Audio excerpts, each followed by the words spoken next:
శిశు మందిర విద్యార్థులు ఎవరు పొరపాటున ప్రవర్తించరు, పొరపాటుగా మాట్లాడరు. పక్క వాళ్ళని తల్లిగా భావించేటువంటి లక్షణం వాళ్ళకి మాత్రమే ఉన్నది. మిగతా ఉన్న చెడ్డోళ్ళు అని అన్నారు, కానీ శిశు మందిర్ లాంటి స్కూల్ తక్కువ ఉన్నాయి తల్లి. అటువంటి స్కూల్ పెరగాలి. పెరిగితే ఈ పోలీస్ స్టేషన్లు, కోర్టులు అవసరం తప్పుతుంది తల్లి. కోర్టులు, పోలీస్ స్టేషన్లు ఏమో. చిన్నప్పటి నుంచి సరస్వతి శిశు మందిర్లో చదువుకున్నాను. అంటే శ్రీ సరస్వతి శిశు మందిర్ అనే స్కూల్లో చదువుకున్నానండి. ఆ స్కూల్లో మాకు చిన్నప్పటి నుంచి కూడా రామాయణం, మహాభారతం అని చెప్పుకుంటూ వచ్చేవారు. సో నా స్కూల్ కి నేను అంత డబ్బులు వచ్చింది వాస్తవమే. ఇప్పుడు ఇంగ్లీష్ మీడియం స్టార్ట్ చేసింది కాబట్టి చాలా కాంపిటీషన్ ఉంది. ఇప్పుడు ఇంకా నెక్స్ట్ ఇయర్ గా చాలా పెరుగుతుంది. ఓకే, వాటిని స్ట్రెంథెన్ చేయబోతున్నారు. స్పెషల్ కేర్ తీసుకు స్ట్రెంథెన్ చేయాల్సిన అవసరం లేదు. శిశు మందిరాలు అంటేనే బ్రాండ్.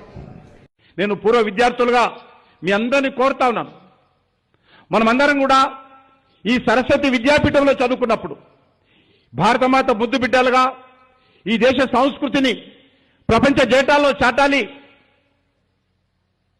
సామాన్యకు అందుబాటులో ఉండే విద్య, మన సంస్కృతిని మనకు గుర్తు చేసే విద్య, మనకు సంస్కారాన్ని ఇచ్చే విద్య, అది సరస్వతి శిశు మందిర్ ద్వారా లభిస్తుంది. అందుకని దీని ఒక ఉద్యమంగా తీసుకోవాల్సిన అవసరం ఎంత ఉందని చెప్పి నేను భావిస్తా ఉన్నాను.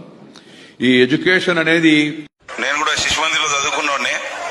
10th క్లాస్ వరకు, 5th క్లాస్ సగం వరకు ఆదిలాబాద్ లో చదువుకున్నా. తర్వాత మళ్ళీ కరీంనగర్ షిఫ్ట్ అయ్యి కరీంనగర్లో చదువుకున్నా. భారతీయ సంస్కృతి అభివృద్ధి కోసం కృషి చేస్తున్న సరస్వతి విద్యాపీఠం పాఠశాలలో సదాచారం ప్రత్యేకం ఒక ప్రణాళిక, ఒక సబ్జెక్టు. ఈ తెలుగు, ఇంగ్లీషు, లెక్కలు. सरस्वती शिशु मंदिर देश के अंदर हजारों की संख्या में जिनकी चेन खड़ी है, बिना किसी सरकारी सहयोग के संचालित हो रहे हैं. और इसकी शुरुआत 19 पहले तो आपने जो शिशु मंदिरों का हवाला दिया, मुझे लगता है कि शायद आपने उन्हें नजदीक से जाके नहीं देखा है. मैं उनसे जुड़ा हुआ रहा हूं और वहां सांप्रदायिक भेद. कुछ स्वयंसेवकों ने शिक्षा में क्रांति लाने के लिए विद्या भारती नाम का संगठन करा थे. करीब 25,000